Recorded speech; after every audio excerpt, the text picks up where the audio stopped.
So you can't tell, but I've done a lot of work to make this room look a lot cleaner than it is, because of what you can't see. It's a fucking mess. Sup peeps, it's Jackson here. Welcome to today's video. This is cutting it very close this year. Last year I was super early to get to this. This year I'm getting it done by the skin of my teeth. But it's here and it's done.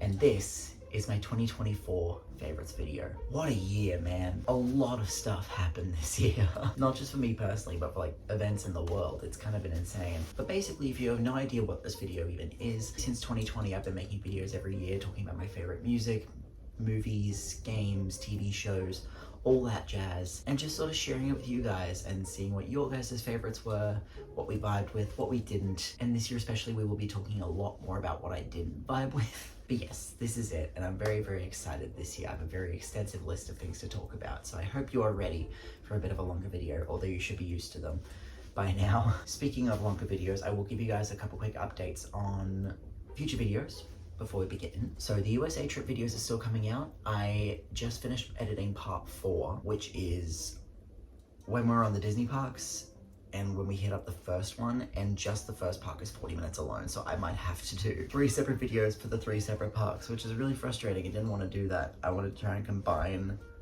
all the Disney parks into one video, but if you guys would like it as just one uber long video, let me know, or just I'll stick to putting it in 3 parts. We'll see how we go. But they are still coming. There is still lots of editing to be done.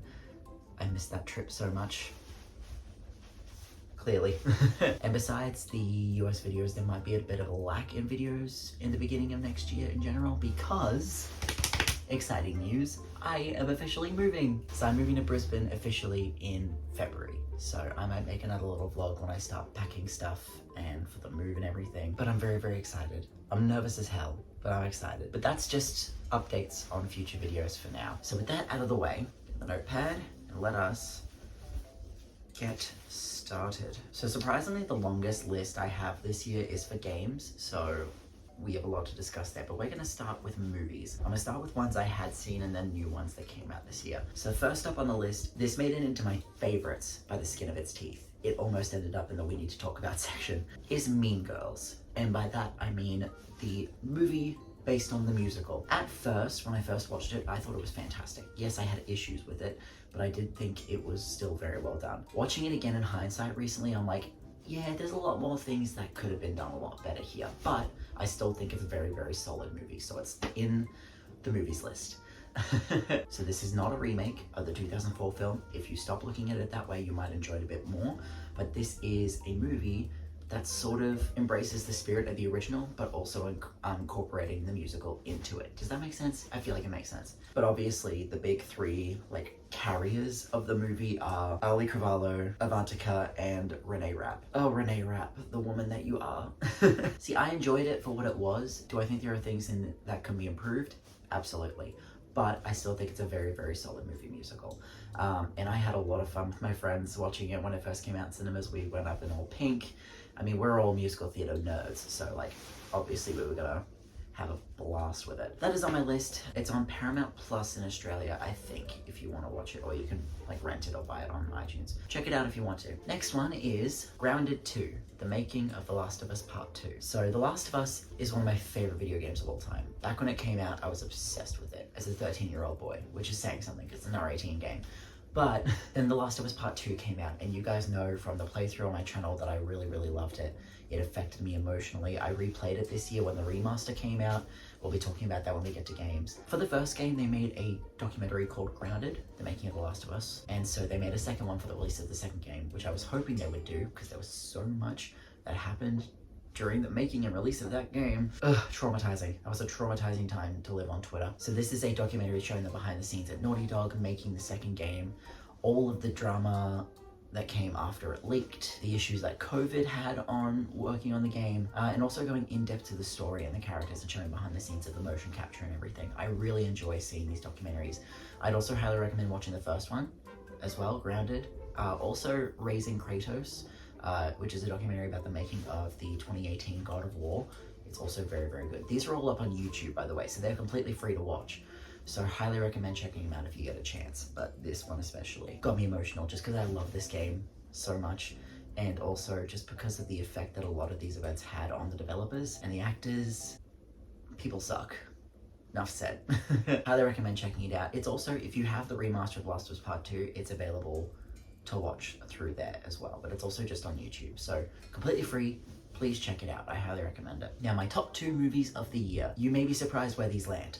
My number 2 movie of the year is Deadpool and Wolverine. This movie is a blast from start to finish. I'm a huge fan of the first 2 Deadpool movies. In fact, the first trailer for this movie got shown at the Super Bowl this year, and I was in New York watching it live when it happened. Incredible. And after that, I went back and rewatched the first 2 Deadpool movies on like plane rides between cities. They sort of became comfort movies for me in a weird way. But this third one is absolutely incredible. I think we all can agree we're a little bit skeptical about what would happen when Disney and Fox merged and how Deadpool would be handled. But I think Marvel Studios handled him with so much respect and love for the character.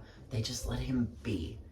It's the first R18 like Disney movie, which is insane, and it did so well at the box office, and it's been so well received critically. I won't spoil it in case anyone hasn't watched it, but it is absolutely so much fun. Ryan Reynolds and Hugh Jackman are the ultimate dynamic duo, and I'm so happy they made this movie together. It's a fun ride. I highly recommend it. It's on Disney Plus now, I believe, so go check it out. And my number 1 movie of the year, Wicked, Part 1. I was so excited for this movie. Cynthia Erivo and Ariana Grande already had me hooked, and then the rest of the cast. But where Mean Girls had things that I think fell short movie musical wise, I think this more than makes up for it. I think we were all skeptical when they decided to split up into 2 parts, but I think this was perfectly paced. It's a 2.5-hour film, so it's a bit lengthy, but I didn't even feel it. Like, it all passed by so quickly, because that meant they didn't have to cut any of the musical numbers. They got to add a lot more depth to the characters' emotions as things were happening throughout the film, and incorporate a lot more things from the book too, to make it a bit more darker and actually like honor the original story that was written. And it all added up to this absolutely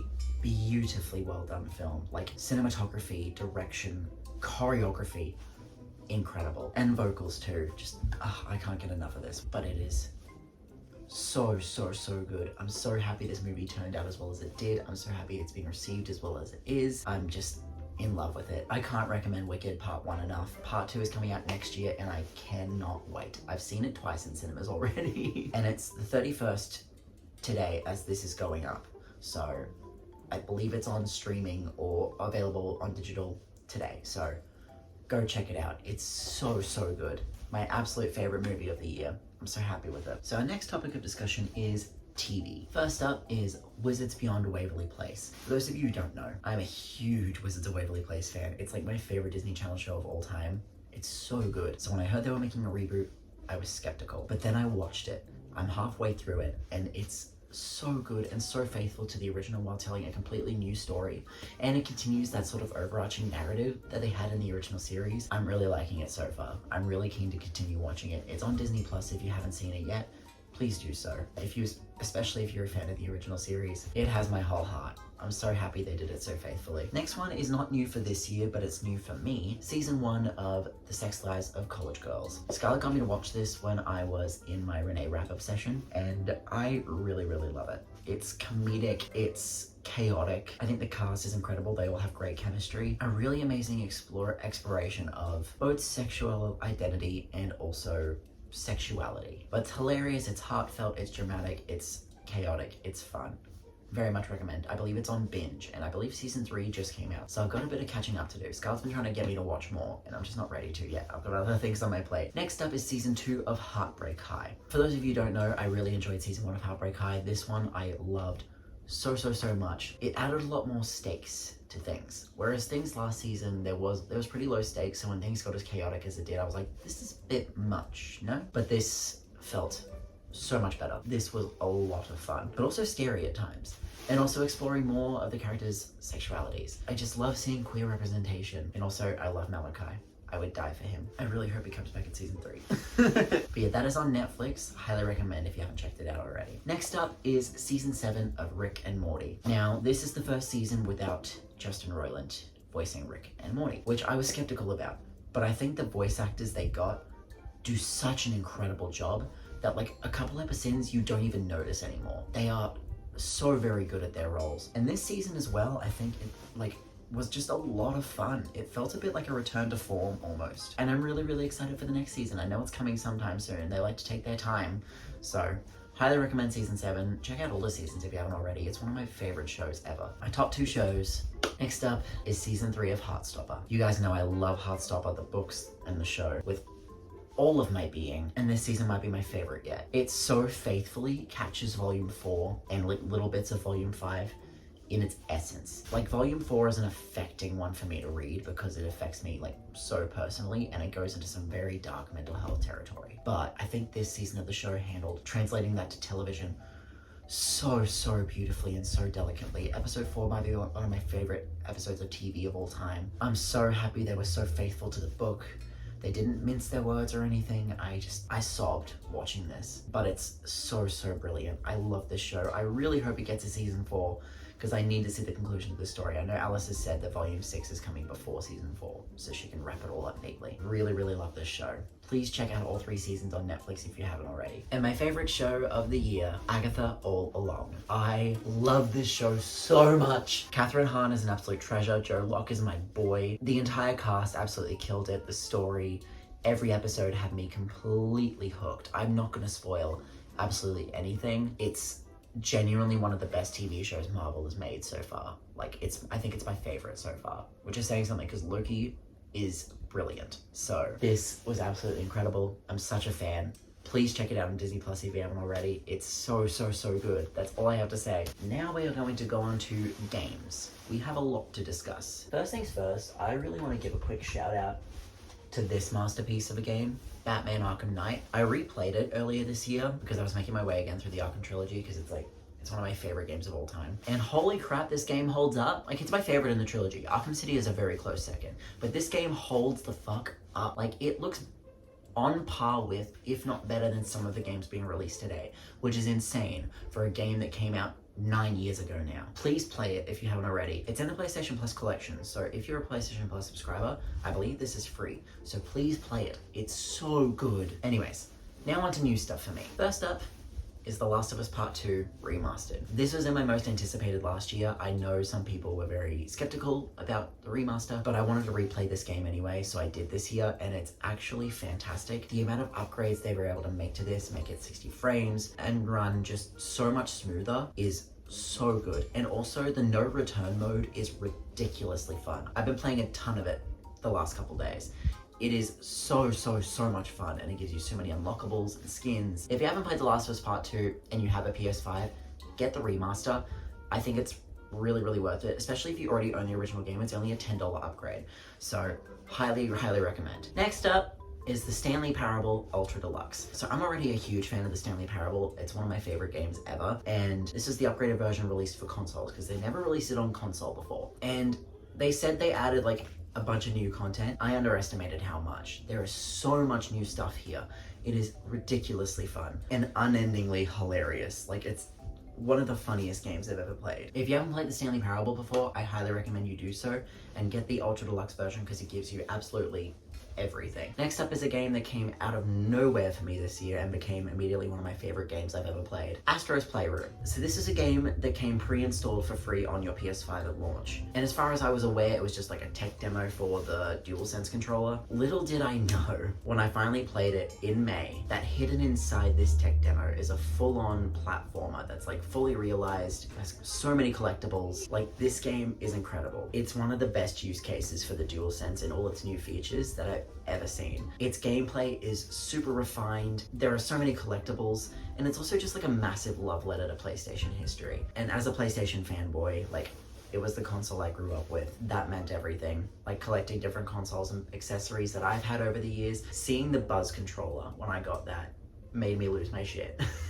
But I highly recommend this game if you have a PS5. It's literally free, and it's the perfect warm-up for one of my favorite games of the year, which we'll get to a bit later. Next up is a game called Stray. So to give you guys a bit of context, earlier this year, like all through the month of May, I became extremely sick. I had like 3 different things happening in my body, which was really frustrating. So I was at home basically the entire month, and I was like, cool, I'm gonna work my way through my backlog. And so some of those games are on this list. This is one of them. So this was announced at the first like PS5 reveal event, and I was very curious, and I finally played it because I had it downloaded for like a year or 2 at this point, and it is so good. It has a really amazing mystery aspect that you keep wondering what the hell is going on. Its gameplay is super fun, and the story that lurks within it is really beautiful. I highly recommend this one if you like A, a good platformer, B, a good mystery, and C, if you love cute little creatures. This is an amazing game. Highly recommend. Next up is another game that crept its way through my backlog, and then I finally played it this year. Alan Wake Remastered. So I never played the original because it was an Xbox exclusive, so naturally. And then earlier this year I was sick, but they released the remaster, I believe, last year or the year before on PS5, and I finally got the chance to play it. It's not my favorite game in the world. I think a story and atmosphere especially, it excels. It immerses you completely in the world. Gameplay is a different story. I'm so sorry. I hated that gameplay. There were times I almost didn't even finish the DLC missions because it was just ridiculous. But it's actually very well done. I love the episodic nature of it, and I'm very excited to see how Alan Wake 2 improves on its gameplay shortcomings. At least for me, I didn't like the gameplay. But yeah, immersion and story and atmosphere, this game excels. So highly recommend. It's a good spooky time. Next is another game in the Remedy universe that I could finally play for the first time this year.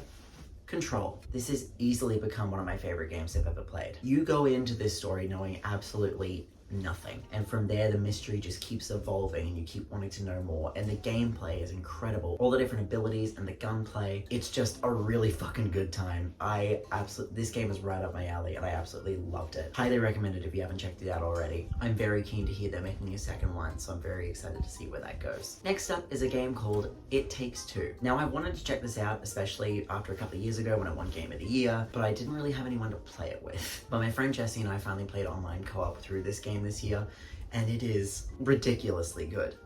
It is so lighthearted and carefree and fun, and all the different gameplay mechanics and all the different abilities. There's a new thing for each level, and you're just going through oh, this is beautiful. But also it tells a really grounded and emotional story at the same time. But no, this game is so good. I'm very keen to replay it again sometime soon with some different friends, but highly recommend it if you haven't checked it out. Next up is a game called Batman Arkham Shadow. So this is a VR game that was released on the MetaQuest 3, developed by Camouflage.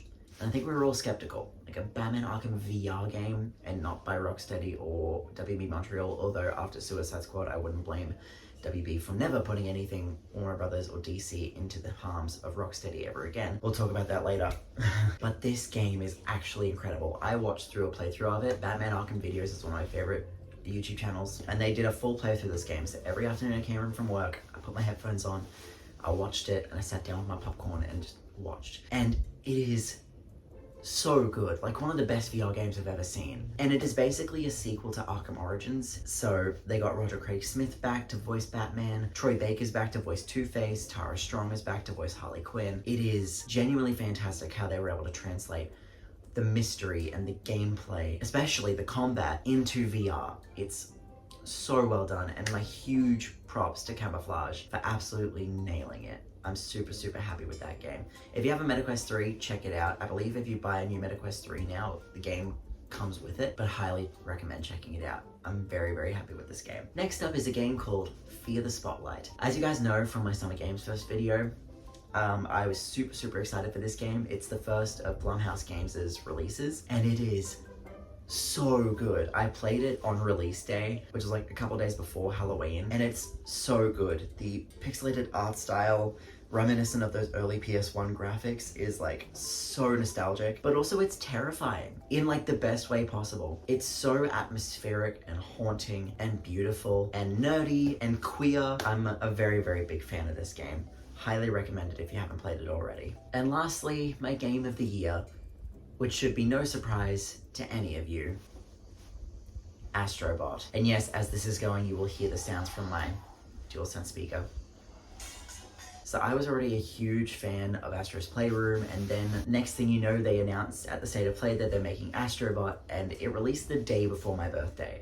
So best early birthday present I could have ever received. This game fleshes out everything that was incredible about Astro's Playroom, which is basically everything, and adapts its gameplay and gives you new, unique abilities. And again, it's a love letter to PlayStation history. There are so many iconic characters that, when I came across them, I gasped. There are 2 levels in this game where you play through, a whole level based on a certain game, and both of those ones, for me, I was on the verge of tears. It was so beautiful. This is just pure joy all the way through.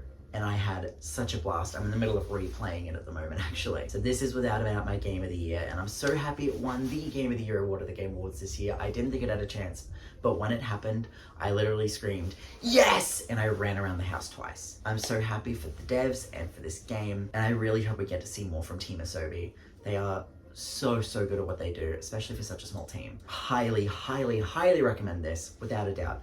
Game of the Year, Astrobot. And with that, we are going to move on to other things. Really quickly before we move on, I want to talk about 2 podcasts that I listened to this year that I really love. So one is one that I've listened to before but re-listened to again, and it is the official The Last of Us podcast. So this goes in beat by beat in both the first and the second game, talking about character development, the development behind the game, and the story as a whole. It's genuinely so good. And the soundscape on it is incredible. Like the way they've incorporated sounds from the games and really immersed you in it as you're listening to these conversations. It's so good. Highly recommend it. The other podcast I discovered this year is Batman: The Audio Adventures. So basically this is like a Batman story happening over a series of podcasts. It's actually incredible, and the voice cast they have is absolutely stacked. There's 2 seasons, and I listened back to back. I was hooked. It is so good. I think of it as like a mashup of the 90s animated series plus the 60s TV series, but like in the best way possible. Highly recommend it if you haven't checked it out. It should be anywhere podcasts are available, including YouTube. Next up, we're gonna go on to the section that now we call We Need to Talk About. So this was introduced last year, but this year I have 2 different sections. I have the good and I have the bad. So we're gonna start with the good. So first up, we need to talk about Summer Game Fest. If you haven't seen my Summer Game Fest video, and let's be honest, I'm pretty sure most of you haven't, judging by the lack of likes and views on that video. I really enjoyed Summer Game Fest this year. I thought it had a really balanced lineup of big hitters and indie games, and really showcasing indie games on a big stage. And also some pretty big announcements too. So I really enjoyed the show. If you want to hear my in-depth thoughts about the show, check out my Summer Game Fest rant/counter argument video. We're going to talk about it again soon, don't stress. Next up, we need to talk about the Game Awards. Whereas last year's Game Awards was in We Need to Talk About for the wrong reasons, this year it's in here for the right reasons. This year's Game Awards was such a massive improvement over 2023. Jeff finally acknowledging like fully all the struggling that developers have gone through, especially with layoffs and leaks and hardships in this industry in the last couple of years, giving the developers time to speak on stage and really give heartfelt speeches. The performances were great. The awards I felt were handled really well. Astrobot winning Game of the Year. Some of the big announcements: Elden Ring Night Rain, The Witcher 4, Naughty Dog making a brand new fucking IP. We're getting Intergalactic: The Heretic Prophet, which we'll talk about in my most anticipated. Also Split Fiction, Stage Fright, Dispatch. So many exciting games that I'm so pumped for in the future. This was a great show. This year's Game Awards was one of the best in years, and I'm so glad they did it in time for the 10-year anniversary, because if this one was bad, they would have never heard the end of it, which they were already cutting close by from last year. Now let's go on to the bad. First up, we need to talk about Summer Game Fest, but not the show itself. We need to talk about the response to the show, which I went in depth into in my rant/counter argument video. Again, link in the description if you want to watch it, but it was not okay. Like I said in that video, it was just giving off a sense of entitlement amongst gamers, not getting enough AAA games, showing too many indie games, saying show those in an indie showcase. Bro, if you don't give a shit about indie games, you're not gonna watch an indie showcase. Like, what is the point of that? You're just willingly asking to not be shown anything new or exciting, which I think is bullshit. But it was bad. Just this year in gaming has been tumultuous, to say the least. It's been great. We've gotten so many good games, but it's been a lot to see some of the backlash, and like, especially on the subset of Twitter where I reside, you see a lot of the positivity, but every time you see a positive tweet, you go on those replies and all you see is fucking woke, DEI, bullshit, all this stuff, and it's just, shut the fuck up. Shut the fuck up. But anyway, that's that. I love the show at the Summer Game Fest. I just thought the response to it was really unwarranted. Next, we need to talk about Suicide Squad: Kill the Justice League. I had so much hope for this game. You guys know this was in my most anticipated for like 2 years in a row, and it was not it. So I never actually ended up playing the game. I ended up watching it all the way through because I couldn't wait while I was in America. I had to watch it immediately. I couldn't wait to get back and play because I was gone for like 3.5 weeks. But oh boy. You see, parts of the story I have no issue with. If you look at it as an Elseworld story, like an alternate universe, then I can see a lot of it happening. And I very much enjoyed it in that regard. If I don't look at it as a direct canon Arkham sequel, then it's a very good game. But the gameplay leaves a lot to be desired. I do like third-person shooters, but even watching it, it was the most repetitive stuff I've ever seen. And I just tried playing Watch Dogs this year, so that is saying something. And I'm just disappointed to see Rocksteady's like going so hard towards this like live service route. That just doesn't work. I'm really sad. I really wanted this game to do well, but now I'm just keen for it to be gone. And I really hope Rocksteady gets a chance to redeem itself and this time actually does something that they're passionate about, rather than shitty live service games. Especially not with my beloved DC license. Next up, we need to talk about Velma Season 2. So this was in my We Need to Talk About last year, because there were aspects of Season 1 I enjoyed, the mystery most of all. I thought the writing left a little bit to be desired, and we knew it was being renewed for Season 2, and I was keen to see if they will fix any of the mistakes they made. I'm happy to report that they did and they didn't. So the writing was a lot better this time. Not fantastic or great or even good, but better. There wasn't nearly as meta or preachy this time around. However, the mystery this time, the one reason I stuck through Season 1, left a lot to be desired, which disappoints me. Again, I think the voice acting is on point. I think the actors do a great job with what they were giving, besides Mindy Kaling. I'm sorry, her performance in both seasons is so one note. It was a bit of a disappointment to see this season improve some aspects but not improve others, especially when the ones that didn't need improvement were already fantastic and they kind of brought it down a notch, which really made me disappointed. It has been officially cancelled, so we don't have to worry about it anymore. But you know, I'm sad because they had potential to really make this so much better, and they almost got there. Next up, we need to talk about, this makes me sad, the final season of The Umbrella Academy. The Umbrella Academy is one of my favorite shows on television. Seasons 1 and 2 are some of my favorite seasons of television ever. Season 3 was a bit meh, but I still think it held up. Season 4, however, started off so strong, and I won't spoil it. It started off so strong, dude, and then it just sort of went downhill from there. It being only 6 episodes really held it back, and also the story that they went with, the ending that they went with, while I get it, still disappointing. It makes me sad because I love this show, I love these characters, I love this family, and to see them not get the send-off that they deserve was kind of sad. But yeah, it is what it is, and that's the last season. What a really melancholy note to end on, you know? Next up, we need to talk about an album. This is 143 by Katy Perry. So from the moment she released Woman's World this year, I was already not on board. That single is so bland and so dated and so fucking corny. And I do like Katy, do not get me wrong. But add on top of that, the choice to work once again with Dr. Luke. We all make choices, but that was a choice. I feel like the last couple albums she's made, they haven't been received as well on the charts, sales-wise or critically, even though I thought they were solid albums. So I guess her solution was, you know what, I'm gonna go back to the person who made all my hits initially, and then we're gonna make a banger pop album. But then you listen to the album, and there are no hits. There's no Teenage Dream, there is no Last Friday Night, there is no California Girls. You can name countless Katy Perry hits that they made together, and none of these are on that list. What was the point even? Like, going back to this producer who already has so much baggage surrounding him and has been notoriously terrible to work with as a female artist. And if you're going to all that trouble to go through all of that, the backlash towards it, then the music better be fucking good. And it just wasn't. So that was a bit disappointing to see. Katy trying to make a big comeback and it just failing spectacularly. There is a YouTuber I absolutely love, and they listened to the album this year, and they actually gave some really good points on it that I think I'm failing to eloquently express here. So I'm gonna cut to some clips there. It's actually crazy to be more than halfway through an album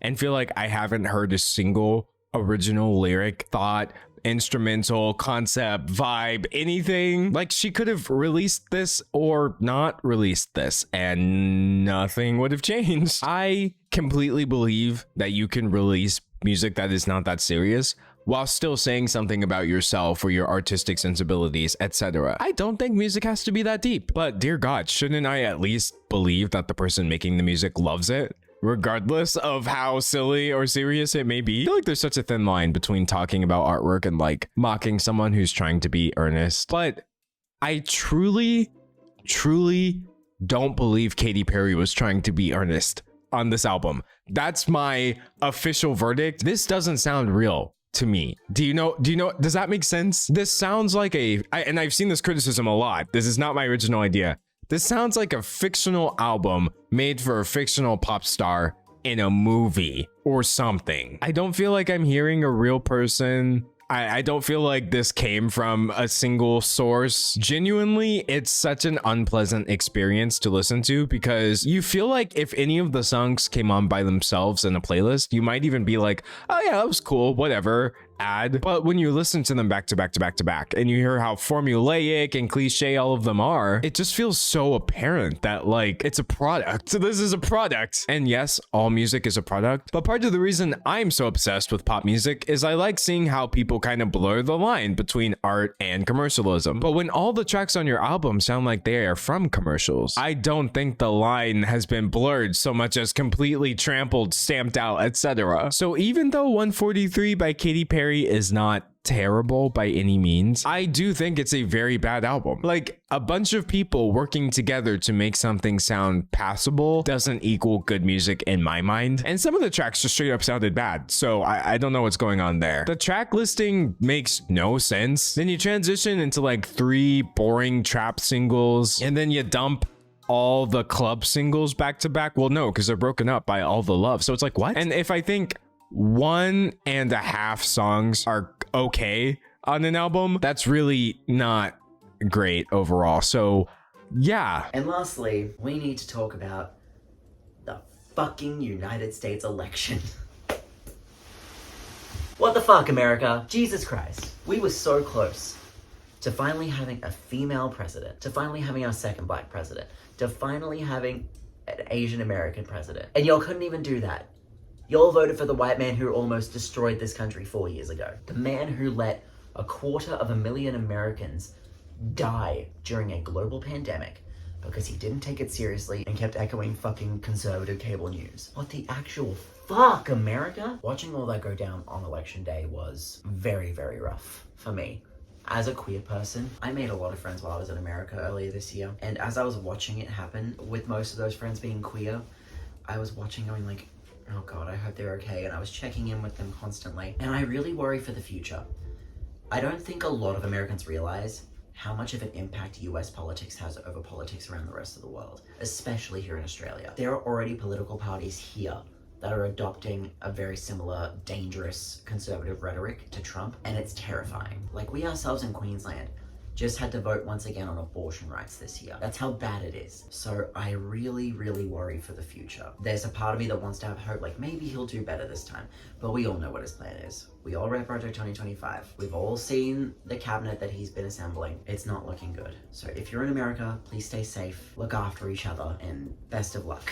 I know that seems really like rough for me to say and just sort of like not nice, but there's not much else I can really do, unfortunately, except wish you the best of luck and give you moral support from overseas. All right, now with half an hour to spare, finally, we are going to go on to music. So once again, I have made 2 playlists for my top songs of the year, my top 100 songs of 2024, and my top 100, the honorable mentions, which is everything ranked from 150 to 101. So I will leave links to those in the description. They're both Apple Music and Spotify.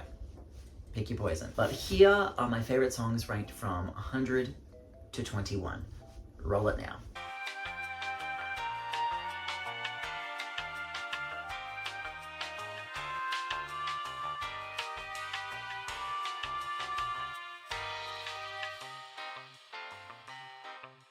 And now, without further ado, here are my top 20 songs of 2024. This ranking is part of why this video took so long to get out and why it's only going up New Year's Eve, is because I'm filming this on the 30th and I only finished ranking my top 100 songs last night. I had to keep restarting. It got so tough this year. What a year for music, can I just say. Number 20, Walk Like This by Flo. Number 19, Cave by Don Dollar and Tuvalu. Number 18, Risk by Gracie Abrams. Number 17, We Can't Be Friends, Wait for Your Love by Ariana Grande. Number 16, Birds of a Feather by Billie Eilish. Number 15, Miss You by Conan Gray. Number 14, So American by Olivia Rodrigo. Number 13, Give In To You by Rez, Virtual Riot, and One True God. Number 12, Please Please Please by Sabrina Carpenter. Number 11, Anything by Griff. Now my top 10. Number 10, Top 10 Statues That Cried Blood by Bring Me the Horizon. Number 9, Delirium by Gracie. Number 8, Juno by Sabrina Carpenter. Number 7, Tangerine Rays by Zed, Bea Miller, and Ellis. Number 6, Lunch by Billie Eilish. Number 5, Sympathy is a Knife by Charlie XCX. Number 4, Training Season by Dua Lipa. Number 3, Good Luck Babe by Chappell Roan. Now, my number 1 and 2 were a very, very tight race and switching back and forth constantly, but I think I'm pretty happy with it. Number 2, Lonely is the Muse by Halsey. What an incredible song. I just have to say that. It's my favorite song Halsey's ever made. It's very, very emotionally resonant with me. It's fucking brilliant. And my number 1 song of 2024, Espresso by Sabrina Carpenter. I'm not changing it now. It's here. It's on the record. That's how it is. It was a very, very big toss-up between Espresso and Lonely is the Muse, but I think Espresso like wormed its way in my head when it first came out, and it's just stayed there ever since, and I haven't gotten sick of it. So that really means it's great because you know it stood the test of time. It's just so perfectly crafted. What a great song. So those are my top songs of the year. Now I'm going to do some honorable mentions, starting with ones that didn't make the top albums this year. So I want to give honorable mentions to RX by Galantis, The Secret of Us by Gracie Abrams, Star Bomb Boom, Rise of Lyrics by Starbomb, These Nuts by Ninja Sex Party, Curve 1 by Muramasa, Sex With Myself by Geordie, Can You Hear Me Dreaming by Kushka, Gothic Summer by The Veronicas, Everything I Thought It Was by Justin Timberlake, Snake Gang Volume 1 by Snake Hips and Earth Gang, and No Hard Feelings by The Chainsmokers. And also I want to give some honorable mentions to albums that weren't going to be ranked. So first up, Scarlet 2 Claude, which is just a deluxe version of Scarlet by Doja Cat, but the songs here are fucking great. So just wanted to give a shout out to that. Wicked, the soundtrack, incredible. The vocals, the instrumentation, amazing.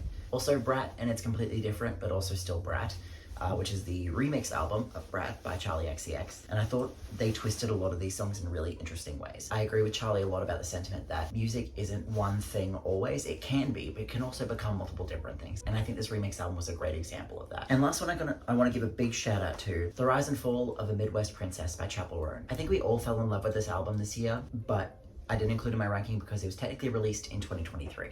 But there are so many good songs on this album. This is such a solid project. If I had listened to it last year, it definitely would have been up there on my albums, I think. So now I want to go into my EPs. So my top 5 EPs of 2024. Number 5, Heat by Tuvalu and SG Lewis. I love having these two link up because they do really good EDM together. It's great. Number 4, Head Split by Maggie Lindemann. I'm a big Maggie fan, and she takes so much from different rock influences, and here I was hearing a lot of like Linkin Park and Evanescence. Big fan of this EP. Number 3 is actually 2 EPs, Red and Blue by Lemaitre. Just really, really solid dance music. I love this. I love Lemaitre, they're so good. Number 2, Dog Water by Jawns. A lot of this is EDM. All of this is dance music, but I don't care because these EPs are great, and this one especially. So many good tunes. Dead Weight is absolutely incredible. And my number 1 EP of 2024, The Party Never Dies by Party Favor. And now we're gonna go into albums. My top 20 albums of 2024. Number 20, Biting My Tongue by Kenzie. You guys may normally know Kenzie as Mackenzie Ziegler, who was on Dance Moms. She released an album this year, and it's freaking great. I'm really, really proud of her. Number 19, Cowboy Carter by Beyonce. You may be surprised to see this far low because it is Beyonce, but like country music just is my thing, but so many good songs on this album, it had to make the top 20, without a doubt. Number 18, Dopamine by Normani. We have been waiting so long for this album to come out, and it finally did, and it's one of the best R&B records of the year. So good. So proud of her. Number 17, Can You See Me by Rez. Really, really good grungy dark EDM, and I love Rez so much. She's amazing. Number 16, Zorb by Psycho. I already was a huge fan of Psycho, being a First Nations artist and also just making awesome pop/electronic music that I love. This album was fantastic. Number 15, Access All Areas by Flo. What a debut project. I'm so proud of these girls. Their harmonies are always on point. Again, a supreme R&B record, of course. Number 14, From Zero by Linkin Park. This is their first album with a brand new lead vocalist, and Emily sounds fantastic on this record. This whole album is amazing rock music. Number 13, Stop Thinking, Start Feeling by Cosmos Midnight. An amazing Australian group, and just really, really feel-good disco-tinged dance music. Number 12, Brat by Charlie XCX. Now, some of you may be surprised to see this so low on my ranking. I think there are fantastic songs on here. As a project overall, there are some songs on here that feel very filler, but still really, really solid, and one of my favorite works from Charlie, without a doubt. So proud and so happy to see her get her flowers this year. And number 11, Tori by Tori Kelly. I was already a huge fan of the Tori Lowercase EP from last year. This is amazing R&B pop, influenced by the 90s and early 2000s. So good. Very proud of her. And my top 10 albums of 2024. Number 10, Telos by Zedd. So happy to see Zedd finally release a new album this year, and it's bloody fantastic. Number 9, Radical Optimism by Dua Lipa. This album got a bit of flack when it first came out, but this one has grown on me a lot, and there are so many good tunes on here. Just like really interestingly made pop music. It's just really well done. Number 8, CXOXO by Camila Cabello. This album was overhated in my opinion. This one grew on me so much. I was listening to it non-stop at one point. It is genuinely a great album and a really good concept album about like going through a breakup and using partying out in the city in Miami as a coping mechanism rather than fixing the actual problem. I thought this was really well done. I'm always a big fan of Camila. They will never make me hate you, Camila Cabello. Number 7, Hit Me Hard and Soft by Billie Eilish. This is a really cool album. I don't know yet if it's topped Happier Than Ever for me, but I am a huge fan of all of the songs on this album.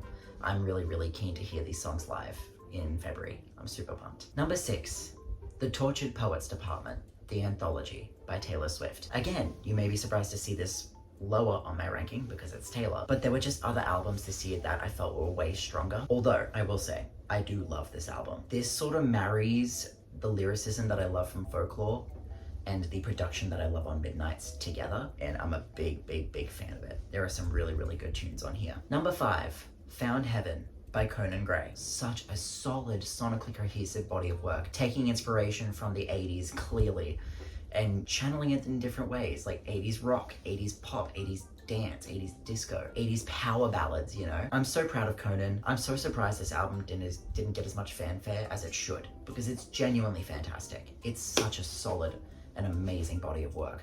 Highly recommend it. Please go listen to it. Number 4, Short and Sweet by Sabrina Carpenter. I'm so proud of Sabrina. I have been here since like Evolution, and I'm so proud to see her finally get her flowers this year and making some of the best music she's ever made. This album is so fucking solid. I'm so proud of her. Number 3, Eternal Sunshine by Ariana Grande. This album is genuinely fantastic and another amazing concept record about the aftermath of going through the loss of a relationship. And you could hear the Wicked training come in real handy because she was enunciating like never before on this album. It is just solid from back to front. No filler, all meaningful, but all so well produced and beautifully performed. So proud. Number 2, Posthuman Next Gen by Bring Me the Horizon. We have been waiting for this one, and they released it by surprise in May. And it's one of my favorite records they've ever made, and clearly it's one of my favorite records of the year because it's number 2. It is fucking fantastic. This is such good metal, pop punk, hyper pop fusion. I love the way Bring Me the Horizon can fuse different genres together and make it still sound like them. They are so good. They're one of my favorite bands, and this is such an incredible album. And my number 1 album of 2024, The Great Impersonator by Halsey. I'm such a huge Halsey fan, you guys know. I've been there since Badlands, and we were very close to losing Halsey these past couple of years, and I'm really happy that she's made it through and that her stuff is in remission, although it is still stuff she's going to be dealing with for the rest of their life. This album is devastating in the best possible way. Listening through it back to front, you just get a sense of the urgency. Like, I highly recommend watching the trailer she released before listening to this album because it gives you so much more context than the photo shoots that she did, even though they were fantastic. But like, you just get this sense of like longing and also desperation, like a need to get this stuff out off the table before it's too late. It is so beautiful. Such a good album. And finally, we're going to talk about my most anticipated for the next year and the years to come. So first up, Severance Season 2 hits Apple TV Plus in January, just a couple days away now. And I'm so excited because I'm such a huge fan of Season 1. I'm definitely keen to rewatch before the season comes out. I am so pumped. I'm so happy. We've been waiting for a long time for this. Also, Season 2 of The Last of Us is coming out on HBO next year, and I'm so pumped. As you guys know, I'm such a big fan of the second game. I'm so hyped to see what it looks like. From the trailer alone, it's already gonna be so good. We are also still supposed to get Grand Theft Auto 6 this year. I won't be surprised if it gets delayed, and I won't be disappointed. Rockstar, take your fucking time. you're making a massive game by the looks of it. I'm super, super pumped. Also, I'm really hoping we get news on Marvel's Wolverine this year. Insomniac unfortunately have suffered quite a few setbacks these past 2 years, especially with leaks, but I'm really hoping that doesn't deter them from focusing full force on this. I have my fingers crossed, and I trust Insomniac. They know how to make a good fucking game. So I'm excited. Next up, season 5 of Stranger Things is coming out this year, the final season. They just finished filming, I believe. I am so nervous to see how they wrap things up, but also so excited because I love this show and I love these characters. I will stay with them for as long as it takes, and I'm really keen to see how they wrap things up. Also, season 5 of Harley Quinn is dropping this year. I'm super, super pumped to see it. Harley Quinn's one of my favorite animated shows ever. It's so fucking funny and fun and irreverent. Also, from the Game Awards announcements, we're getting Split Fiction, which is the new game by Hazelight Studio, who made It Takes Two. I'm super, super pumped to play another co-op adventure. It looks like a lot of fun. And that comes out on March 6th. He said it at the show and I was like, holy shit, that's like 3 months away. That's insane. I'm so pumped to play it. And finally, Naughty Dog announcing their new IP, Intergalactic: The Heretic Prophet. Already it looks fantastic. Tati Gabrielle's fantastic. I'm pretty sure that's Tali Gross playing the woman on the intercom with the eye patch. I'm super, super pumped. It looks incredible. Already super inspired by 80s like retrofuturism music and visual style. It looks completely different than any game they've made before, and I'm so, so pumped to check it out when it finally gets to us. And with that, 2024 favorites is complete. I want to thank you guys so much for sticking around this year. I know there has been a very dry well of videos this year, but there will be more soon, hopefully. I will make a vlog for me moving, but that may take a little bit to get out. I will also be finishing up the US vlogs sometime early in the new year. There is still a lot more to come. We have a lot of adventures over there, and I'm really keen to keep sharing them with you because these are some of my favorite videos I've ever made. I'm really thankful for family and friends this year, especially friends, for shows, to moving, to hopefully bright days ahead. I'm very nervous but very optimistic about the future. So that's all from me for now. Thank you guys so much for watching. If you liked it, please give it a big thumbs up. Don't forget to subscribe. I know I've been losing subscribers recently, and I don't blame you because I've been not making a lot of videos, and the ones that I make probably aren't for you, which is fair. But I'm really grateful for those of you who do still stick around. Even if you just watch them, I just appreciate you being here. I hope you are all safe, and I hope you've had an amazing holiday season, and I'm wishing you all a very happy and safe and loving new year. And I will see you guys then. Until next time, guys, stay fabulous. I'll talk to you guys when I see you next. Bye. Done. Let's go to work.